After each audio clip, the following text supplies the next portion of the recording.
Você não pertence a esta cidade, senhora. Está na hora de ir embora. A voz do policial Hendricks soou fria, enquanto sua mão repousava sobre o coldre. Estou apenas visitando minha irmã. Não fiz nada de errado. Lyanna Carter manteve a calma, embora a raiva nos olhos dele queimasse como lâmina. Pessoas como você sempre acham que são inocentes, respondeu Hendricks, o sorriso cínico curvando os cantos da boca. Encoste as mãos no carro. Agora. Outros oficiais se aproximaram, rindo discretamente diante da cena. Isso é assédio, murmurou Lyanna. Isso é justiça, retrucou Hendricks, com um brilho cruel.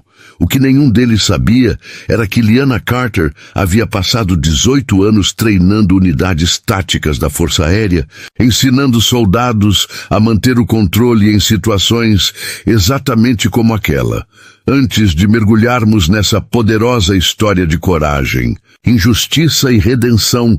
Conte nos comentários de onde você está assistindo. Prepare-se para descobrir o verdadeiro significado de força. Não está tão confiante agora, está? Tudo provocou Hendricks, pressionando o cano da arma contra a têmpora de Lyanna. Seu hálito misturava café velho e arrogância. O sangue escorria da testa dela até o asfalto quente. 3 dias antes, Lyanna dirigia tranquila rumo à pequena cidade de Ridgewater para visitar sua irmã Naomi. Agora, ajoelhada no chão, mãos atrás da cabeça, ela estava cercada por homens que não faziam ideia de com quem estavam lidando. Lyanna Carter tinha 43 anos. Serviu quase 2 décadas como instrutora de combate psicológico. Uma das mais respeitadas da Força Aérea. Chamavam-na de mente de aço, porque ela conseguia quebrar o medo dos soldados e reconstruí-los mais fortes. 2 anos antes, uma lesão no joelho a afastara da ativa. Ela se aposentou, trocando o uniforme por uma vida pacata em Santa Clarita, trabalhando como consultora de segurança corporativa. Mas Lyanna havia esquecido uma regra simples. Em cidades pequenas como Ridgewater, uma mulher negra ao volante de um carro novo ainda era vista como uma intrusa. Vocês acham que podem vir aqui e fazer o que quiserem? Rosnou Hendricks, o dedo firmando no gatilho. Mas antes que ele pudesse agir, o som distante de sirenes começou a ecoar, cada vez mais perto. Lyanna respirou fundo. Ela sabia que a ajuda estava a caminho. O problema era, chegaria a tempo? Diga adeus, sussurrou o policial aproximando-se. 3 dias antes, o pesadelo começou com algo banal. Uma blitz de trânsito que deveria durar 5 minutos. Mas 5 minutos às vezes mudam uma vida inteira. Hendricks e seu parceiro Miller não faziam ideia de quem estavam prestes a abordar e de que, nas próximas horas, toda Ridgewater conheceria o nome Lyanna Carter. A única dúvida era, ela sobreviveria o suficiente para mostrar a eles? Na manhã daquele dia, Lyanna acordou cedo. O sol ainda nascia sobre Santa Clarita quando ela vestiu sua calça jeans, uma camisa azul simples e pegou as chaves de seu sedã preto. Sua rotina era tranquila. Após anos de ação, ela agora ajudava empresas a manter a calma durante crises e elaborava planos de segurança. Nada em sua vida parecia perigoso, até aquele fim de semana. Sua irmã Naomi, dona de uma pequena oficina mecânica em Ridgewater, havia insistido para que ela visitasse. Você trabalha demais, Lee. Vem respirar um pouco de ar puro, dissera na última ligação. Essa cidade é tranquila. Você vai gostar. Lyanna finalmente aceitou. Precisava de um descanso. Colocou sua mala no carro, ligou o rádio e deixou o jazz preencher o silêncio. Enquanto dirigia, pensava em reencontrar Naomi, nas risadas antigas, nos jantares simples. Ela não fazia ideia de que aquela viagem a colocaria na mira da própria polícia.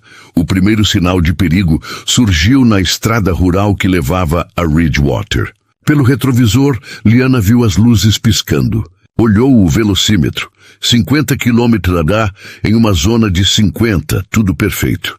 Mas os faróis azuis e vermelhos continuaram piscando atrás dela. Com calma, ela encostou o carro no acostamento. Seu coração estava sereno, por enquanto. Ela pegou os documentos e esperou. O que viria a seguir mudaria o curso da cidade e reacenderia um debate nacional sobre racismo, poder e resistência silenciosa. Porque, em Ridgewater, naquela tarde, eles haviam parado a mulher errada. Liana encostou o carro na beira da estrada e respirou fundo. Colocou as duas mãos firmes sobre o volante, bem à vista. Esse era um reflexo que nunca abandonou desde o exército. E, sendo uma mulher negra, em um país onde abordagens policiais podiam terminar em tragédia, ela aprendeu que a visibilidade podia ser a diferença entre a vida e a morte. O som das portas do carro de patrulha se abriu atrás dela. 2 policiais saíram lentamente. Um deles, mais velho, robusto, o rosto endurecido, caminhava com um olhar de quem já havia decidido o final daquela história. O outro, mais jovem, observava cada movimento com olhos frios, quase curiosos. Eles se aproximaram por lados diferentes. Estranho, pensou Liana. Uma simples parada de trânsito não exigia essa tática. O policial mais velho bateu na janela com força. Liana abaixou o vidro, mantendo a calma. Boa tarde, oficial. Aqui estão meus documentos e a carteira de motorista. O homem ignorou o cumprimento. O crachá em seu peito dizia Hendricks. Agora? Disse ele num tom seco, sem sequer olhá-la nos olhos. Claro, oficial Hendricks. Posso saber o motivo da parada? Perguntou Liana, mantendo a voz controlada. Hendricks curvou os lábios num meio sorriso de desprezo. Olha só, Miller, mais uma espertinha, chamou o parceiro. O policial mais jovem, Miller, soltou um riso curto e venenoso.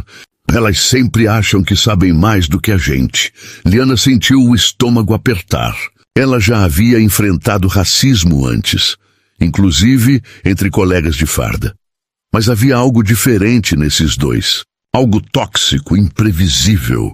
Eu só gostaria de entender o motivo da abordagem, repetiu serena. O rosto de Hendricks ficou vermelho. Comportamento suspeito. Uma hora dirige devagar, depois acelera. Ele se inclinou mais perto.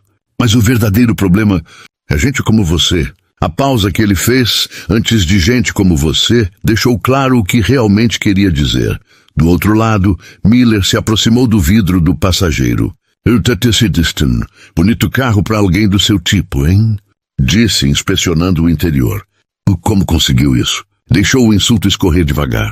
Aposto que não foi trabalhando honestamente. O treinamento militar de Liana ativou-o como um instinto. Fique calma, observe, memorize tudo.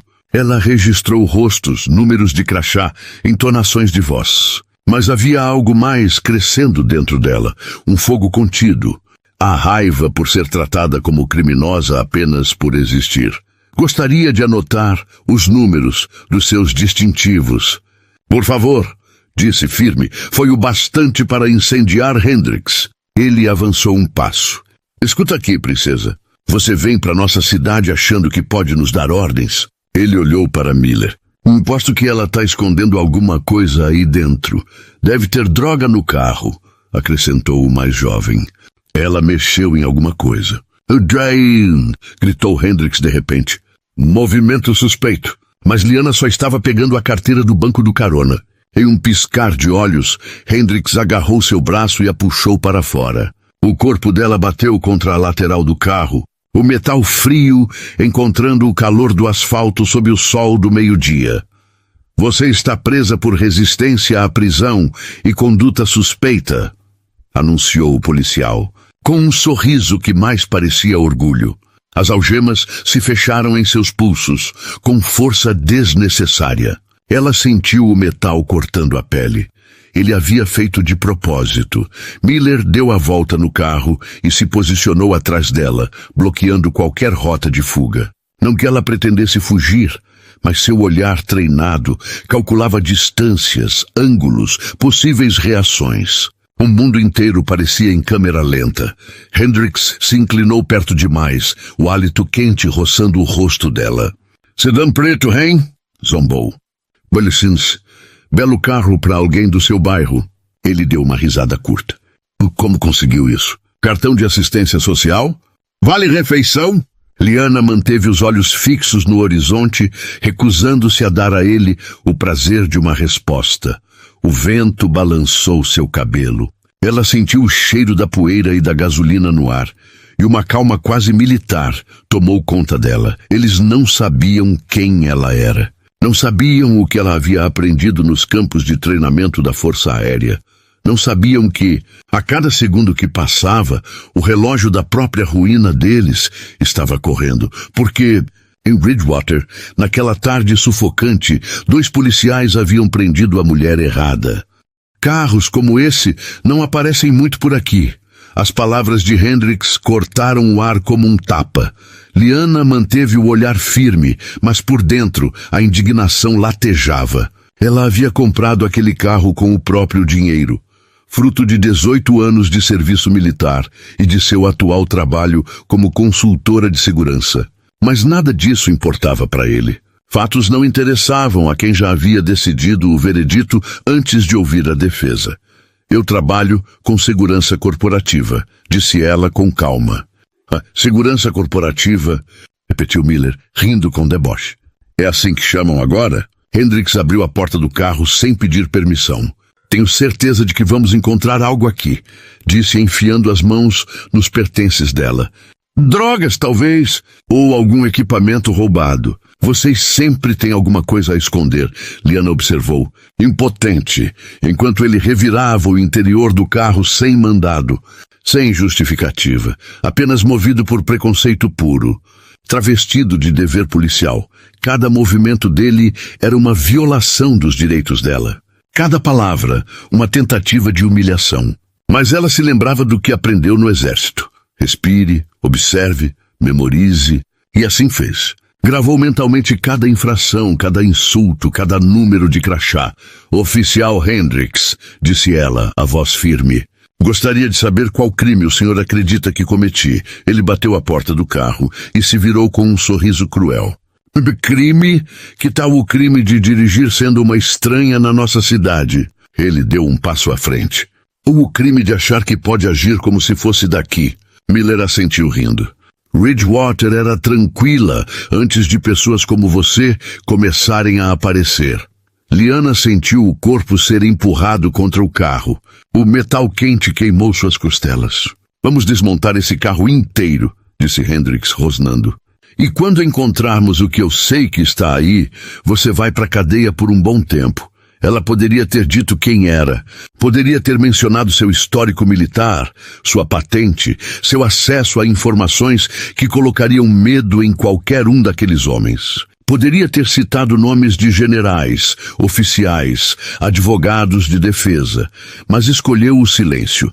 Liana sabia que milhões de pessoas negras não tinham uma farda ou um cargo para protegê-las. Se ela usasse seus títulos para escapar, estaria traindo todas elas. Ela não queria ser uma exceção.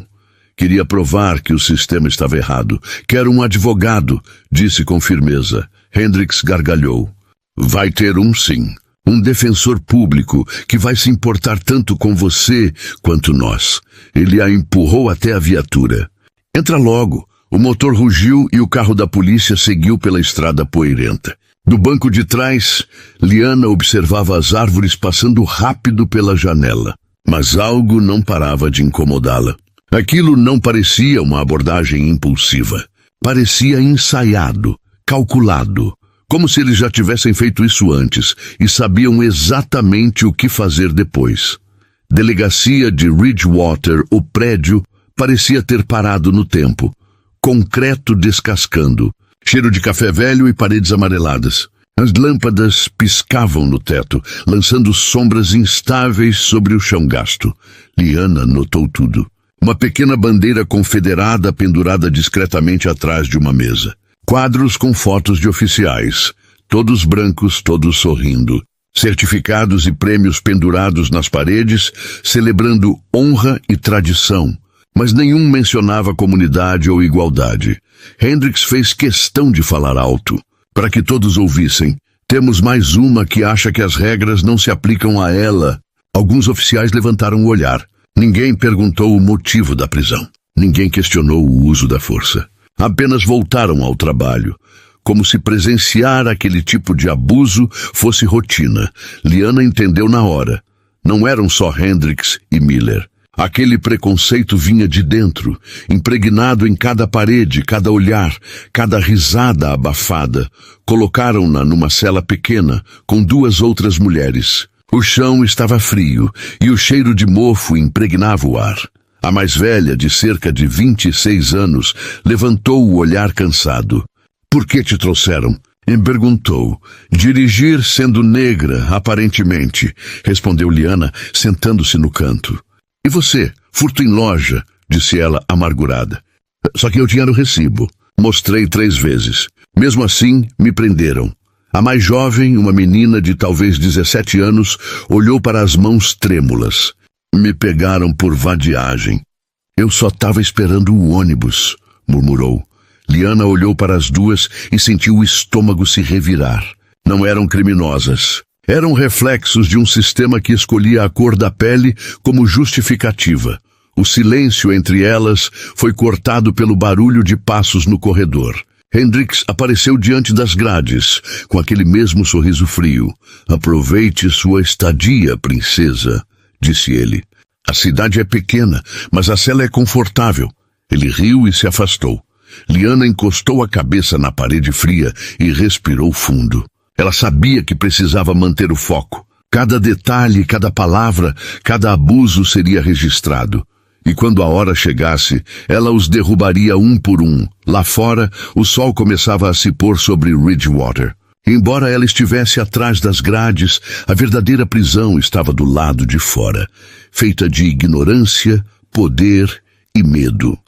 Enquanto o carro da viatura balançava pelas ruas esburacadas, Amara Lewis observava pela janela as fachadas antigas e pichadas do bairro.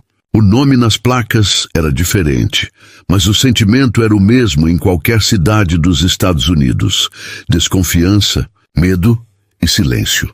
Quando finalmente chegaram à delegacia central de Eastbridge, o lugar parecia congelado no tempo. Paredes descascadas, lâmpadas piscando e o som constante de uma cafeteira velha que rangia como se pedisse socorro. Amara percebeu os detalhes imediatamente. Um adesivo da bandeira confederada colado discretamente no armário de um policial. Quadros antigos com apenas rostos brancos sorrindo em eventos comunitários. Nenhuma foto de alguém que se parecesse com ela. O policial Carter, o mesmo que havia revistado seu carro sem mandado, gritou do outro lado da sala: "Temos mais uma que acha que as regras não se aplicam a ela." Os outros oficiais apenas riram. Ninguém perguntou o motivo da prisão. Ninguém quis saber o que ela havia feito. Era como se aquilo acontecesse todos os dias, e de fato acontecia. Amara foi colocada em uma pequena cela com 2 mulheres. Uma delas, de pele escura e olhar cansado, tinha o rosto marcado pela exaustão. Por que te prenderam?" perguntou Amara em voz baixa. "Por existir, aparentemente. Disseram que eu estava causando confusão no estacionamento do supermercado", respondeu a mulher com ironia amarga. "Meu nome é Tisha." A outra, muito jovem, mal parecia ter 18 anos. Tinha as mãos tremendo. "E você?" perguntou Amara. "Disseram que eu estava vadiando, mas eu só esperava o ônibus escolar", respondeu a menina chamada Riley. Amara respirou fundo. "Com que frequência isso acontece?" Tisha soltou um riso curto, sem humor.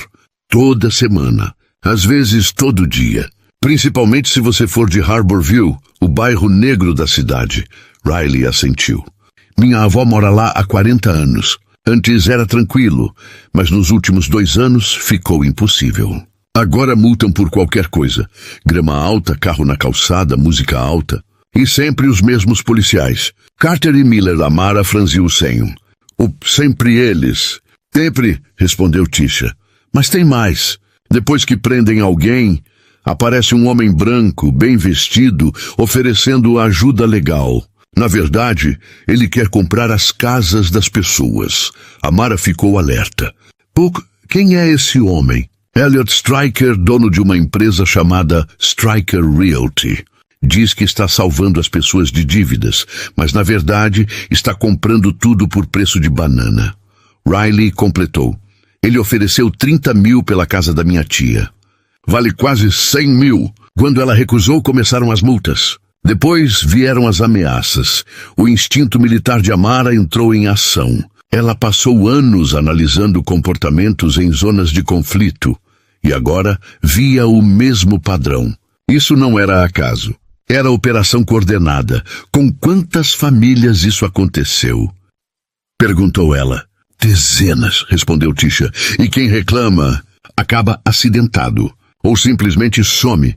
O ar ficou pesado. O som distante de um rádio policial ecoava do corredor, mas dentro da cela só havia o som das respirações tensas. Riley abaixou a cabeça. Meu primo tentou resistir. Gravou vídeos, chamou gente da comunidade. Na semana seguinte, o carro dele pegou fogo. Disseram que foi um curto-circuito. Amara fechou os olhos. Sabia o que estava vendo. Não era apenas racismo, era limpeza social planejada. Um ataque silencioso, estratégico e cruel. Ela respirou fundo, tentando controlar a raiva.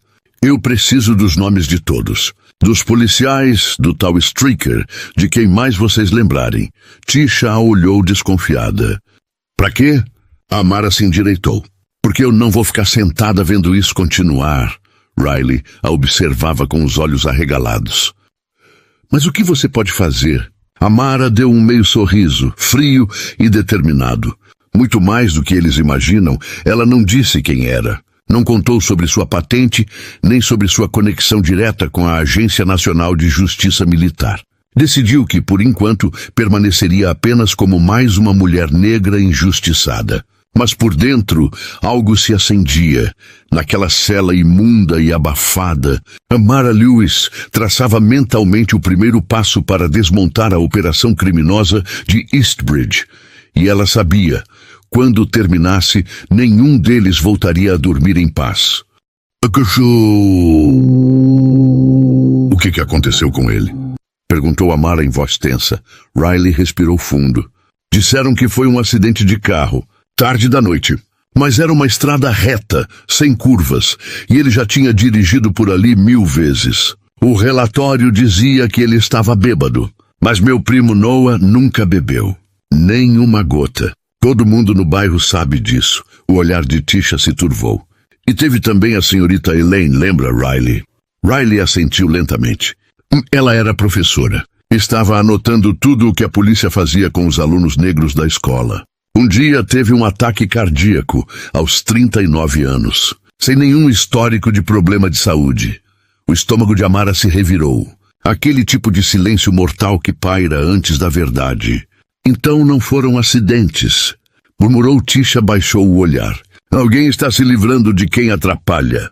Quantas famílias já perderam as casas? Perguntou Amara. Pelo menos 20 no último ano. Respondeu Tisha. E isso é só o que sabemos. E para onde elas vão? Algumas se mudam para longe. Outras acabam nos trailers do Sunridge Park, nos arredores da cidade. Completou Riley. Adivinha de quem é o parque? Amara sentiu um arrepio. Deixe-me adivinhar. Elliot Stryker Tisha confirmou com um aceno triste. Exatamente. Ele compra as casas por uma miséria e depois cobra o dobro para alugar os trailers caindo aos pedaços. A ex-militar respirou fundo, juntando as peças em silêncio. Era um sistema perfeito e podre. Prendiam os moradores sob acusações falsas, criavam dívidas com multas inexistentes, forçavam as famílias a vender e depois ainda lucravam com os aluguéis. Era uma forma moderna de expulsão racial, calculada, fria e legalizada. E ninguém fez denúncia para a polícia estadual? Ou para o FBI? Perguntou Amara. Riley riu, um riso sem alegria. Com que provas? Eles falsificam tudo. Boletins de ocorrência, relatórios de acidente, mandados. Tudo parece oficial. E quem vai acreditar na gente contra um departamento inteiro de polícia? Tisha completou. O juiz Morrison assina tudo o que eles pedem.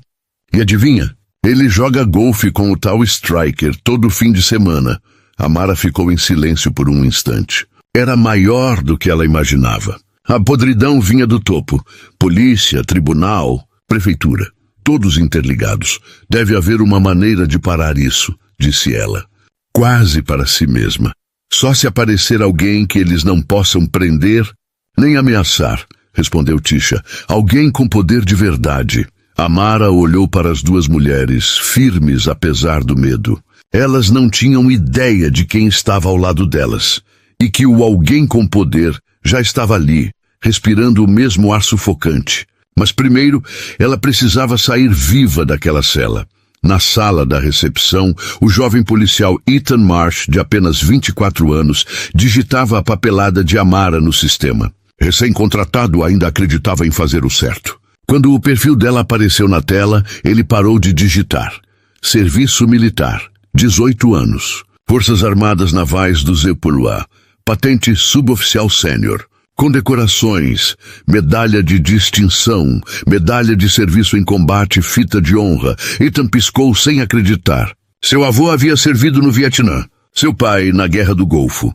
Ele sabia exatamente o que aquelas medalhas significavam. O rapaz levantou-se, suando frio, e caminhou até a cela. Senhora! Aqui diz que a senhora serviu nas forças especiais, é verdade? Amara o fitou calmamente. É, isso mesmo. O rosto de Ethan empalideceu. A senhora treinou unidades de elite? Treinei, sim, respondeu ela sem alterar o tom. Ele recuou um passo, atordoado. Então virou-se e correu de volta ao balcão. Vocês estão loucos! Gritou para os colegas. Sabem quem é essa mulher? Ela é uma veterana condecorada. Serviu em missões especiais. A sala mergulhou em silêncio. Os olhares se cruzaram. Em segundos, o chefe de polícia Barrett, um homem grisalho de 50 e poucos anos, surgiu do escritório, pálido e suando. Senhora Lewis, disse ele, apressando o passo até a cela com um sorriso artificial. Quero expressar nosso profundo arrependimento. Parece que houve um mal-entendido. A transformação foi instantânea e repugnante. De suspeita perigosa, Amara passou a ser Senhora Lewis. De problema, virou respeitada cidadã. Temos o mais alto respeito pelos nossos veteranos, continuou Barrett, tentando soar diplomático. Especialmente alguém com o seu nível de serviço ao país. Amara o observava sem dizer nada. Sabia que ele não estava arrependido, estava com medo. Medo do escândalo, medo de perder o cargo, medo de quem ela pudesse conhecer. Barrett já segurava as chaves. Tenho certeza de que tudo isso foi apenas um erro de comunicação, disse ele, destrancando a cela. Mas enquanto as portas se abriam, Amara notou algo. Os outros policiais, discretamente, começaram a retirar bandeiras, pôsteres e adesivos suspeitos das paredes. Estavam tentando apagar os rastros, e ela percebeu ali o sinal que precisava. Eles sabiam que tinham sido descobertos, e ela, que até então parecia uma simples vítima, agora carregava uma promessa silenciosa nos olhos. Ninguém escaparia da verdade. Os policiais começaram a agir como se nada tivesse acontecido. Bandeiras desapareceram, pôsteres sumiram, fotos comprometedoras foram viradas para a parede. O racismo, antes escancarado, agora se escondia atrás de sorrisos falsos e desculpas ensaiadas. Todos ali sabiam o que estavam fazendo, só achavam que nunca seriam pegos. Vamos resolver toda a papelada e liberá-la imediatamente, Sra. Lewis, disse o chefe Barrett, forçando um sorriso. Sem acusações, claro. Um simples mal-entendido. Riley e Tisha trocaram olhares incrédulos. Na prisão de Eastbridge, ninguém saía assim, de uma hora para outra. Mas Amara não estava pensando em liberdade. O que passava em sua cabeça era muito mais pesado. As duas mulheres que ficariam para trás, as famílias expulsas de suas casas e todos os que haviam morrido tentando resistir àquele sistema. Sair seria apenas o primeiro passo, o começo da guerra. Ela levantou-se devagar. Chefe Barrett, antes de eu ir, gostaria de uma palavra com o senhor em particular. O homem concordou prontamente, ansioso para mostrar cooperação. Claro, Sra. Lewis, o que precisar. Ele a conduziu até o escritório. Assim que entrou, Amara sentiu o cheiro da podridão que vinha de dentro das paredes. O lugar parecia um altar dedicado à corrupção. fotos de Barrett apertando a mão de juízes, empresários e políticos locais. Troféus dourados de honra e serviço que mais pareciam prêmios pela lealdade à injustiça. Uma fotografia em especial chamou a atenção dela. Barrett rindo ao lado de um homem de terno caro, num campo de golfe. O chefe se sentou atrás da mesa, ostentando um sorriso ensaiado. Sra. Lewis, quero me desculpar pessoalmente pelos oficiais Cooper e Jensen. Eles ainda são novos na força. Às vezes se empolgam demais, tentando proteger a comunidade. Amara manteve o olhar firme. Sabia que era mentira. Cooper tinha o olhar de quem carregava anos de impunidade.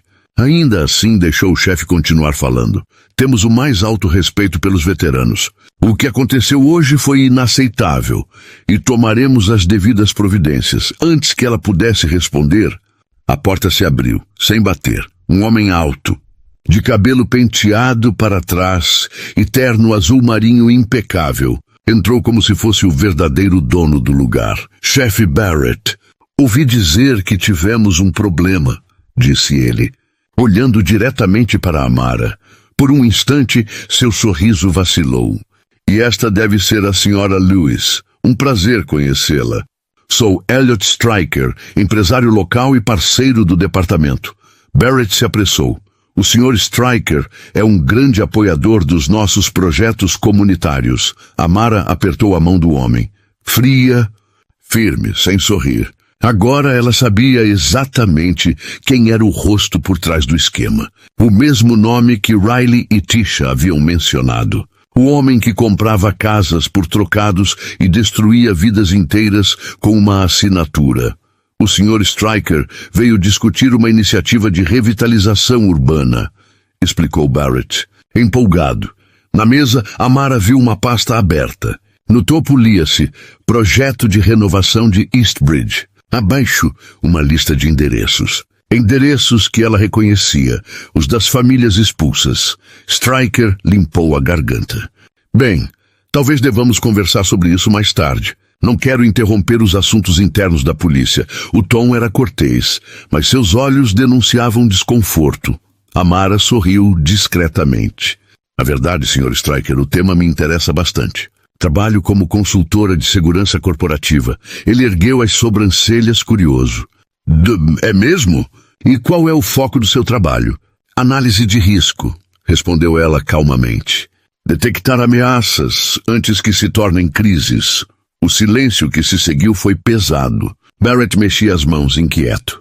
Stryker disfarçava a tensão com um meio sorriso, mas algo em seu olhar mostrava alerta. Fascinante, disse ele, ajeitando o paletó. Talvez possamos discutir isso em outra ocasião.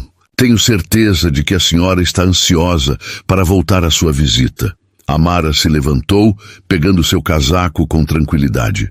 De fato, minha irmã Maia deve estar me esperando. Os dois homens se entreolharam, o ar da sala mudando imediatamente. O nome Maia caiu como uma pedra na água, Amara percebeu. Eles sabiam quem sua irmã era. Isso significava que sabiam muito mais do que estavam dispostos a admitir. Ela deu um meio sorriso. Foi um prazer conhecer os dois. Tenho certeza de que ainda teremos outras conversas. Quando saiu do escritório, Barrett limpava o suor da testa e Stryker tentava retomar o controle da própria expressão. Eles achavam que tinham apagado os rastros, mas Amara já tinha memorizado cada detalhe. O nome no topo do documento, os endereços na lista e o olhar nervoso de dois homens que acabavam de perceber que haviam mexido com a pessoa errada. Sua irmã, o que significava que Camila provavelmente já estava na lista deles. Sua irmã é dona da oficina mecânica na Zona Norte, certo? Me perguntou o chefe Ramírez, tentando soar casual. Sim, ótimo negócio, acrescentou o homem ao lado, ajustando o terno. Espero que ela não esteja tendo problemas com inspeções municipais ou códigos de segurança. A ameaça veio coberta de polidez, mas o veneno estava ali. Fique quieta, ou sua irmã paga o preço. Lyra sorriu, calma. Ela é extremamente cuidadosa. Nossa família acredita em fazer tudo de forma correta. Ao sair da delegacia de Pineville, Lyra já tinha um plano formado. Eles achavam que tinham vencido, que a haviam intimidado. Mal sabiam que tinham acabado de declarar guerra à pessoa errada. Na manhã seguinte, o telefone tocou antes do sol nascer. Lyra, eles vieram aqui! Era Camila chorando. Fiscais municipais. Disseram que minha oficina está cheia de violações. Coisas que nunca foram problema, agora viraram infrações graves. Lyra já esperava. Que tipo de violações? Sistema elétrico, descarte de resíduos, segurança contra incêndio. Disseram que vão fechar tudo até eu arrumar. Isso vai me custar o que não tenho. Lyra respirou fundo. Camila, isso não é sobre a sua loja. É sobre mim. Enquanto falava, pegou o jornal local na porta do hotel. A manchete era uma punhalada. Veterana envolvida em incidente policial. Autoridades expressam preocupação com sua estabilidade emocional. O texto transformava a verdade em farsa. Especialistas afirmam que ex-militares às vezes têm dificuldade de adaptação à vida civil, dizia. O chefe Ramírez fora citado. Estamos preocupados com o bem-estar da senhora Cortez e esperamos que ela receba o apoio necessário. Eles estavam chamando Lyra de instável. Um jeito covarde de silenciar a verdade. Camila ainda falava, desesperada. Tem mais. A garota Nia, aquela que estava com você ontem, foi presa de novo dessa vez por violar o toque de recolher. Mas Lyra, nunca houve toque de recolher nesta cidade. E o Malik? Foi demitido hoje de manhã.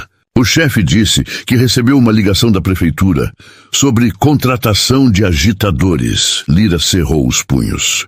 A raiva queimava. Eles estavam destruindo vidas, apagando vozes.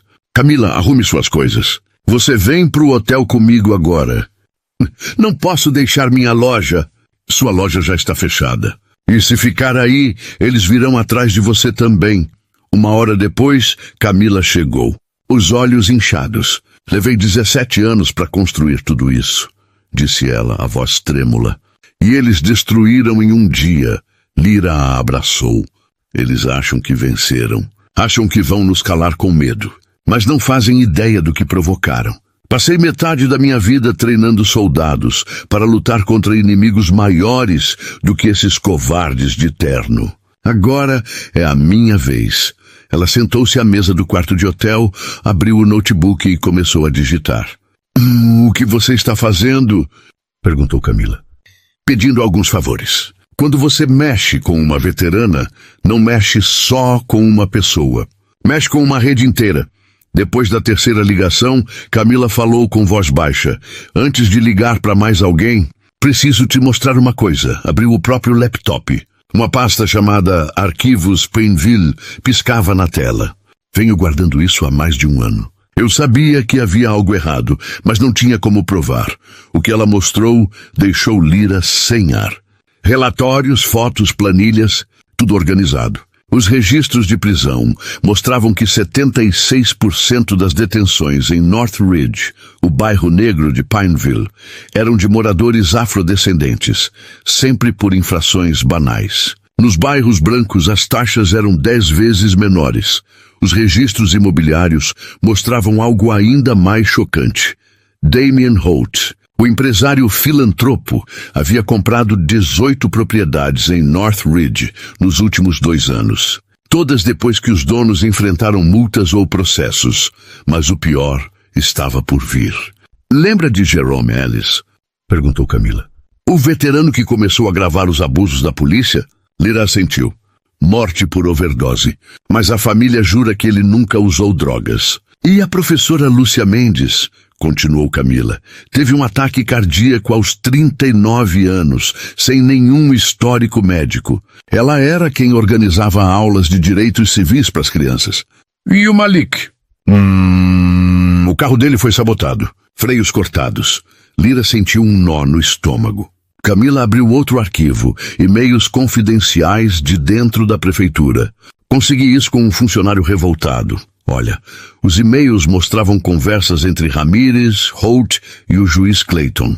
O assunto, Projeto Aurora, renovação urbana.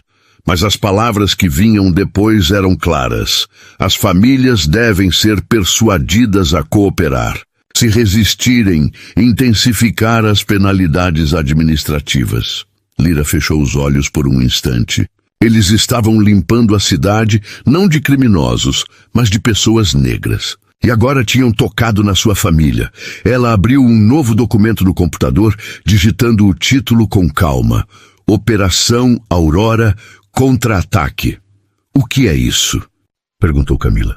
O começo do fim para eles, respondeu Lira. E eu vou garantir que cada nome envolvido nessa sujeira apareça em rede nacional.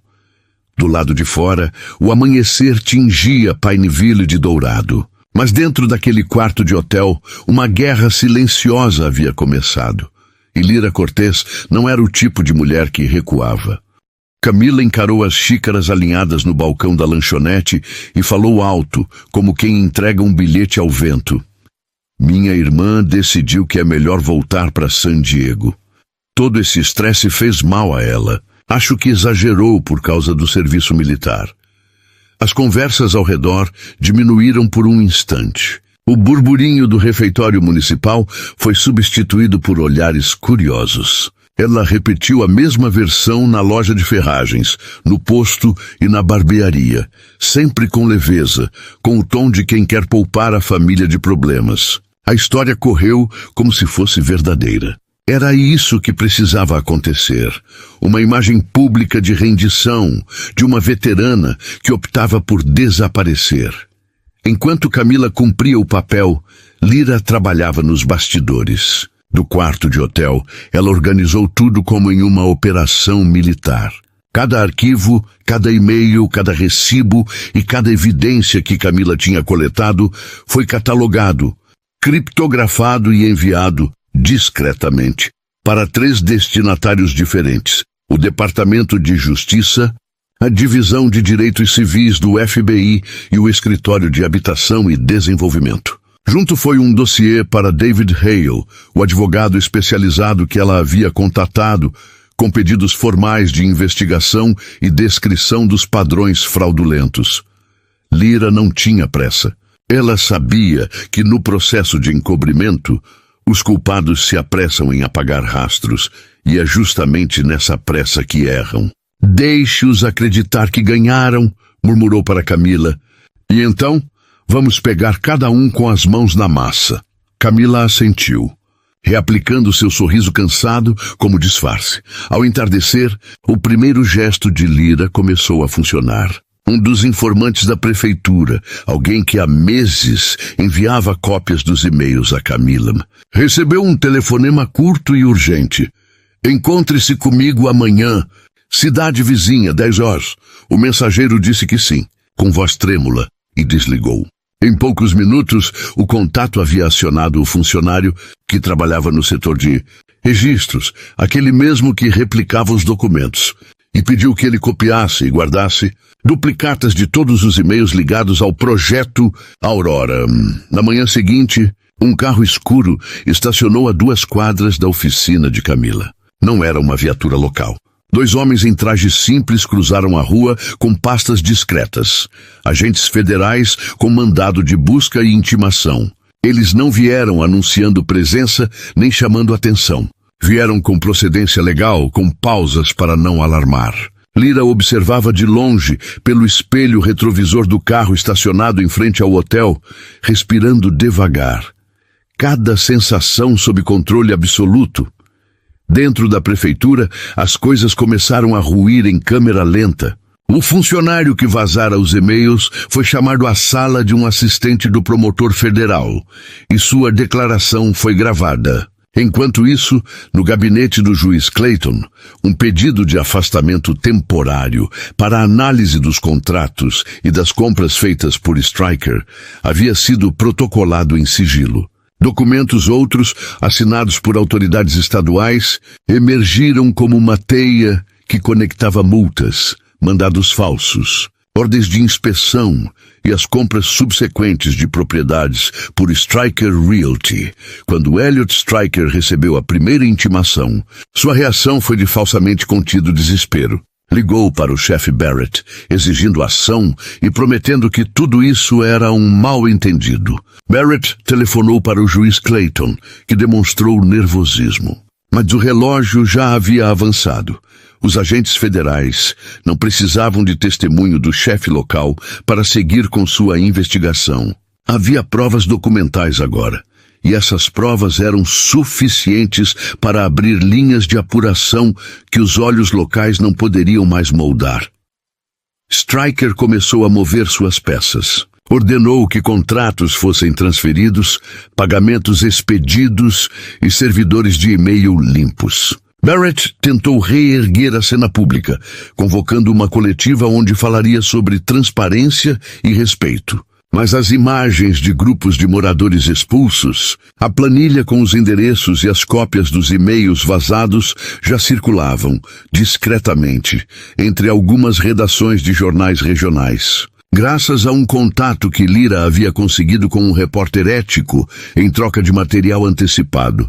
Naquela tarde, enquanto Camila organizava um pequeno evento de solidariedade na oficina, espaço seguro para quem precisa. Um caminhão com logo do Stryker Realty entrou na rua principal. 2 homens desceram com pastas procurando inspeção. Eles não sabiam que a câmera instalada discretamente na vitrine da oficina capturara a conversa entre um fiscal municipal e um assessor de Stryker falando sobre pressionar donos de propriedade. O vídeo foi enviado em tempo real para o advogado David Hale. Ao cair da noite, a sensação de impunidade que Pineville, cultivara por anos começava a tremer. Em um café distante, agentes federais cruzaram informações com o promotor estadual. Em uma sala de reuniões fora da cidade, Lyra, Camila e David Hale analisaram o plano. Operação coordenada, foco em provas digitais, testemunhas protegidas e uma estratégia de vazamento controlado que garantiria que o público e mídias respeitáveis não permitissem que o caso fosse abafado. Lyra não festejou. Sabia que aquilo era só o começo, mas pela primeira vez, desde que cruzara a fronteira de North Ridge, sentiu a frieza do controle e, junto com ele, a certeza de que aqueles que jogavam com vidas e casas teriam de responder. Enquanto fechavam laptops e revisavam roteiros de depoimento, Camila encostou a cabeça no ombro da irmã e sussurrou. Eles pensaram que nos calariam. Lyra sorriu, cansada, e respondeu. Eles só não sabiam com quem estavam mexendo. Lá fora, as luzes da cidade cintilaram. Dentro da pequena sala, uma guerra de papéis, senhas e testemunhos ria como maré, silenciosa, inevitável, pronta para varrer a podridão que há tanto se escondia sob o verniz do progresso urbano. A notícia já correra pela cidade como pólvora. Exatamente como Lyra previra. O rumor de que ela havia decidido ir embora em silêncio amainou a tensão entre os poderosos. O contato de Camila na prefeitura telefonou naquela noite para avisar. Dizem que sua irmã vai partir amanhã. Barrett parece aliviado. Eles acreditavam ter vencido, mas Lyra estava a 65 quilômetros dali, numa sala simples de um hotel na cidade vizinha, analisando cada arquivo com o advogado David Hale. Homem pequeno, olhos vivos, 2 décadas de batalhas jurídicas nas costas, Hale folheou os documentos que Camila reunira e sorriu com ironia contida. Padrão claro, disse ele. Isso é uma rede. Notificações administrativas, multas seletivas, pedidos de inspeção, depois compra de propriedades. Federalmente, isso se chama conspiração para apropriação de bens com uso de poder público. E os e-mails obtidos por Camila? Perguntou Lyra. Direto na corte, talvez não, mas são pistas excelentes. Podemos usar isso para exigir registros oficiais, buscas por comunicações internas, extratos bancários, tudo por vias legais. E quando o documento aponta para uma negociação entre a prefeitura, o juiz e um empresário, o Departamento de Justiça presta atenção. Hale entregou a Lyra um pequeno gravador discreto, aprovado para uso legal em depoimentos. Se conseguirmos que alguém fale, isso vira prova. Mas para isso, precisamos que pensem que ganharam. Vencer deixa os corrompidos descuidados. Na manhã seguinte, o aparelho de Camila tocou. Era Barrett. O tom era cerimonioso, quase conciliador. Senhora Cortez, sou o chefe Barrett. Fiquei sabendo que sua irmã decidiu partir. Agradecemos a compreensão. Ele prosseguiu, oferecendo uma solução gentil para as tais violações da oficina. Um jeito claro de comprar o silêncio. Camila fingiu hesitar, antes de aceitar o encontro proposto. Podemos conversar de forma privada. Barrett sugeriu um local discreto, a antiga casa de Robert Turner, vazia desde que o organizador comunitário morrera num acidente. Camila registrou o endereço e assim que desligou, chamou Lyra, sussurrando. Eles vão se encontrar lá esta noite. Lyra sorriu com frieza. A armadilha estava pronta. A casa de Turner, com janelas tapadas e madeira desgastada, oferecia o cenário perfeito, privada, simbólica e carregada de memória. Camila chegou antes, com o gravador escondido no bolso, já em funcionamento. Ela sentou-se à mesa improvisada, manteve as mãos visíveis e respirou devagar. Instruções claras de quem passou por zona de combate. Barrett apareceu 5 minutos depois, acompanhado por Elliot Stryker, o magnata que comprava terrenos em North Ridge com ofertas de troco. Barrett tentou soar corporativo. Fico feliz que possamos resolver isso de forma amigável. Stryker circulou o ambiente, comentando sobre oportunidades de revitalização e o valor agregado dos terrenos. O discurso era polido, o veneno sutil. Camila deixou o gravador captar cada sílaba. Ela fez perguntas diretas, controlando o tom. Então, Sr. Barrett, como exatamente esperam que as famílias coopem com o projeto? Disse ela com voz neutra. Barrett sorriu, despreocupado. Educação, incentivos, algumas medidas para garantir que a comunidade se alinhe aos padrões modernos. Nada além do normal. Stryker inclinou-se. Cooperação evita litígios. Quem participa prospera. Quem resiste sabe como acabamos com problemas. A frase veio quase como um troféu. Stryker, sem perceber, detalhou a tática. Multas estratégicas, inspeções em cascata, pressão administrativa, tudo para persuadir os proprietários a vender. Quando Camila perguntou sobre o destino daqueles que resistiam, Barrett arranhou a garganta e replicou com frieza. Há consequências. Nem todos lidam bem com a mudança. No momento em que Stryker traçou o plano em voz alta, Camila apertou o gravador contra o peito. Do lado de fora, Lyra observava o farol do carro e respirava com a precisão de quem sincroniza um ataque. A gravação capturou a confissão em tom casual, o tipo de prova que não pode ser ignorada. Quando a conversa ameaçou se tornar ainda mais explícita, Stryker sugeriu ironicamente, você sabe o que aconteceu com aquele organizador, não é? Coisas acontecem quando alguém insiste em atrapalhar o progresso. Barrett riu, abafando a crueldade com um voto de civilidade. Camila não demonstrou reação, apenas deixou o gravador escutar tudo. Ao sair da casa, Barrett apertou a mão de Camila com demasiada cordialidade. Stryker olhou de relance para a velha placa de madeira da casa de Turner, um lugar onde a resistência nascera, e arregalou os olhos por um breve segundo, inquieto, como se pressentisse que havia sido capturado em flagrante. Em menos de 24 horas, aquilo que eles acharam ser uma reunião inofensiva se transformou numa bomba jurídica. Lyra e Hale já haviam transferido cópias seguras da gravação para o promotor federal e para o investigador do FBI interessado no caso. Ao mesmo tempo, um circuito de jornalistas de investigação que Lyra havia contatado recebeu uma prévia do áudio e das listas de propriedades.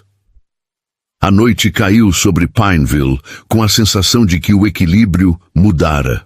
Os homens poderosos achavam que tinham comprado silêncio com ameaças disfarçadas. Não sabiam que naquela sala vazia haviam falado demais e que agora suas palavras tinham vida própria. Lyra sentou-se ao lado de Camila no hotel e as duas ouviram pela primeira vez a própria voz gravada chamando por justiça. Camila apertou a mão da irmã. Eles acharam que éramos fáceis. Lyra respondeu firme. Eles só não sabiam com quem mexeram. Amanhã, quando os primeiros agentes baterem às portas, a cidade inteira vai acordar. E naquele sono inquieto da cidade, alguém abriu os olhos para a realidade. A renovação que prometia beleza e lucro escondia uma limpeza humana. E agora, finalmente, havia quem a denunciasse em alto e bom som. O gravador continuava ativo, escondido sob o casaco de Camila Cortez, enquanto a conversa se tornava cada vez mais sombria. Estamos apenas tornando o bairro mais estável, disse Elliot Stryker, inclinando-se sobre a mesa. Espaço para pessoas que realmente contribuem para a base econômica da cidade. Certas pessoas, perguntou Camila fria. Stryker deu um sorriso gelado. Você sabe exatamente o que quero dizer. Esse bairro está apodrecendo há anos. Nós só estamos trazendo gente melhor. Chefe Barrett assentiu. Ele não é pessoal, é pragmático. Alguns se encaixam, outros não. Camila manteve a voz firme. E se eles não quiserem sair? Ah, sempre querem, respondeu Barrett com um sorriso que não alcançava os olhos. Quando você começa a olhar de perto, descobre quantas irregularidades existem numa propriedade. Stryker completou. Ou familiares que de repente passam a ter problemas legais. O estômago de Camila virou, mas ela manteve o papel. E quanto a Lena Ramos? Perguntou como quem comenta por curiosidade. Os dois homens trocaram olhares rápidos. Ataque cardíaco, disse Barrett seco. Ah, muito estresse. Ela estava se intrometendo em coisas que não devia, fazendo perguntas sobre a polícia, acrescentou Stryker. E algumas pessoas simplesmente não sabem quando parar. A fita captava tudo. Assédio, intimidação, talvez até homicídio. Então, se eu cooperar, continuou Camila, meus problemas desaparecem? Todos, respondeu Barrett. Sua oficina volta a funcionar. Sua irmã fica fora do caminho e a vida segue em paz. E se eu não cooperar? Stryker se calou, mas Barrett o olhou e disse, bem, veteranos às vezes têm recaídas, não é? Crises, acidentes, coisas tristes acontecem. Foi nesse instante que Camila ouviu o som de uma porta de carro batendo lá fora. Barrett franziu o senho. Quem mais você chamou para essa reunião? Camila congelou. Aquilo não estava no plano. A porta da frente se abriu com um estrondo. 2 homens entraram armados. Oficiais Cooper e Wilson. Chefe! Gritou Cooper. Vimos as luzes acesas. Achamos que precisava de reforço. Barrett ficou lívido. Isso era uma conversa privada, mas Cooper não escutava. Seus olhos estavam fixos em Camila, cheios de ódio. Essa é a irmã, não é? Aquela que anda ajudando aquela heroína? A situação virou um barril de pólvora. Camila entendeu. Eles não sabiam do acordo. Achavam que ela ainda era inimiga e agora estava presa em uma casa isolada com 4 homens armados. Cooper manteve a arma apontada. O que é isso, chefe? Acordo com quem nos ferrou? Barrett tentou conter. Baixa essa arma, Cooper. Isso é um assunto político. Político? Gritou Cooper, cuspindo as palavras. Essas pessoas gravaram a gente. O sangue de Camila gelou. Como ele sabia? Wilson, o outro policial, exibiu um sorriso cínico. Achou que a gente não sabia do seu brinquedinho. Estamos observando vocês desde cedo. Stryker se levantou em pânico. Isso não faz parte do acordo, Barrett. Eu não assinei para violência. Senta! Rugiu Cooper, apontando a arma para ele. Você está tão dentro quanto nós. Barrett tentou intervir. Isso já foi longe demais. Longe demais? Cooper riu descontrolado. Já eliminamos 3 para manter o segredo. O que são mais 2? A confissão ficou suspensa no ar e o gravador registrou cada sílaba. De repente, o celular de Camila vibrou. Cooper o arrancou da mão dela e leu a mensagem. De Lyra. Algo deu errado. Estou indo te buscar. Fique calma. Cooper sorriu diabólico. Perfeito. Agora pegamos as 2 de uma vez. Ele digitou. Tudo bem. Venha sozinha para casa de Turner. Wilson gargalhou. Ela vai cair direitinho na armadilha. Isso não era o plano. Gritou Stryker. Eu queria só o terreno, não um massacre. Tarde demais para se redimir, parceiro, disse Cooper frio. Agora você é parte disso. Barrett sacou a própria arma. Vamos acabar logo. Versão oficial, resistência armada, legítima defesa. Camila sabia que se não fizesse algo, morreria ali. 4 contra 1. Nenhuma chance. 20 minutos depois, o som de um motor ecoou lá fora. Cooper olhou pela janela e sorriu. Lá vem ela. A heroína de uniforme, Lyra Cortez, desceu do carro sozinha, firme, caminhando até a porta aberta. Camila, você está aí? Entre, respondeu Barrett. Está tudo bem. Assim que Lyra entrou, viu as armas apontadas para a irmã. Larguem-na, disse, calma, voz de comando. O problema era com você, Lyra, disse Cooper rindo. Agora é com vocês 2. Ele a empurrou contra o chão e encostou o cano da arma na sua têmpora. Não está tão valente agora, não é? Mas Cooper cometeu o erro que Lyra esperava. Do lado de fora, o silêncio foi quebrado por um som distante. Primeiro um, depois vários. Sirenes, mas não eram da polícia local, eram sirenes federais. Os olhos de Cooper se arregalaram. Pelas janelas, viam-se carros cercando a casa, faróis cortando a escuridão. Homens com jaquetas do FBI tomavam posição. Uma voz ecoou pelo alto-falante. Aqui é o FBI. A casa está cercada. Larguem as armas e saiam com as mãos para cima. Barrett empalideceu. Como eles souberam? Lyra, ainda no chão, sorriu. Porque eu contei. Mentira! Gritou Cooper, pressionando o gatilho. A gravação da minha irmã está transmitindo há 1 hora. Cada palavra sua foi enviada ao vivo para 3 agências federais. Wilson ficou pálido. Isso é impossível. O advogado de direitos civis, David Hale, está ouvindo tudo de seu escritório, disse Lyra, fria. E o FBI já tem mandados prontos. Camila ergueu o celular, a tela piscando. Transmissão ativa, FBI, Departamento de Justiça, Comissão Federal de Habitação. Cooper hesitou.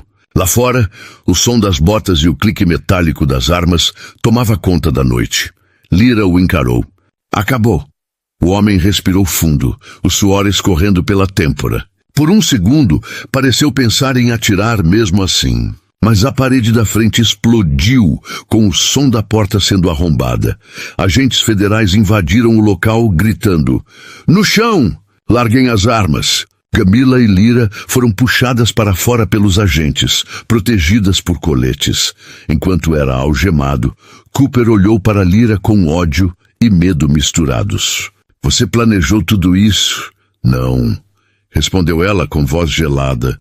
"Eu só terminei o que vocês começaram. O sol nascia sobre Pineville quando as viaturas deixaram o local.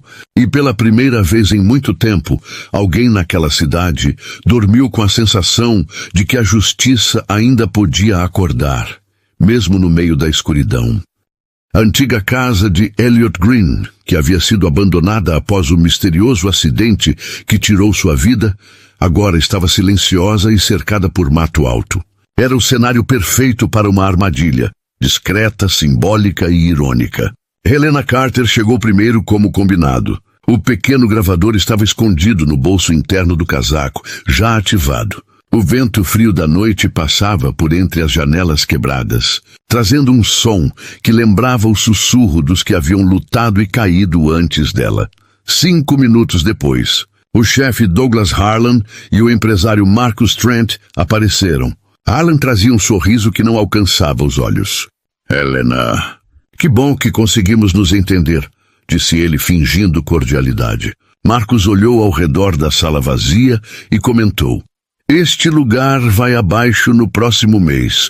Vão construir um condomínio de luxo aqui, mais adequado para gente de verdade, não acha? Helena manteve a postura firme, suas mãos repousando sobre a mesa dobrável que eles mesmos haviam trazido. Falou em tom sereno, mas cada palavra era calculada. Agradeço por resolverem as pendências do meu negócio, Sr. Harlan. É o mínimo, respondeu ele.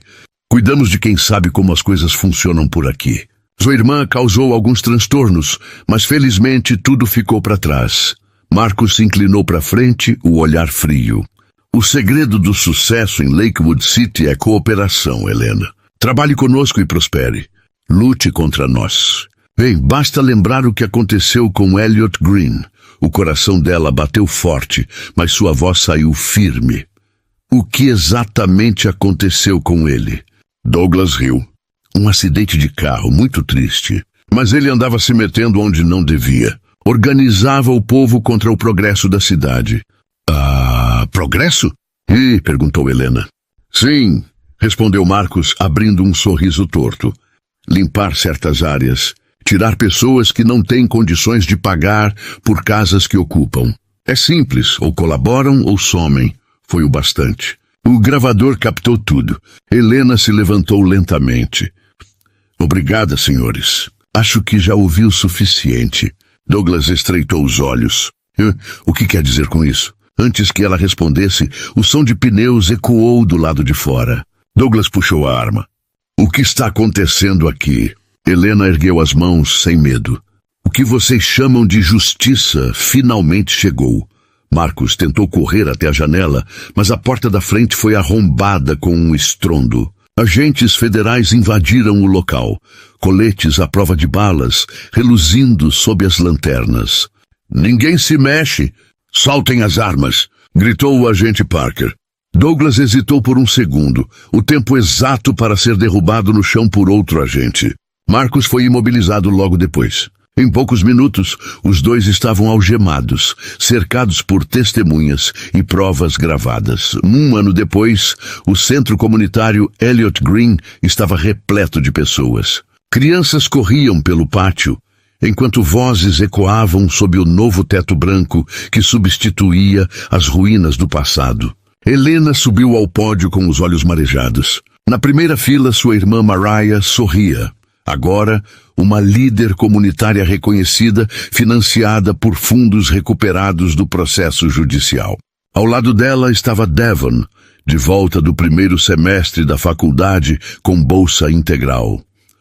Elliot Green, Jerome Lewis e Anna Carter morreram porque tiveram coragem de enfrentar o sistema, disse Helena, a voz firme e emocionada.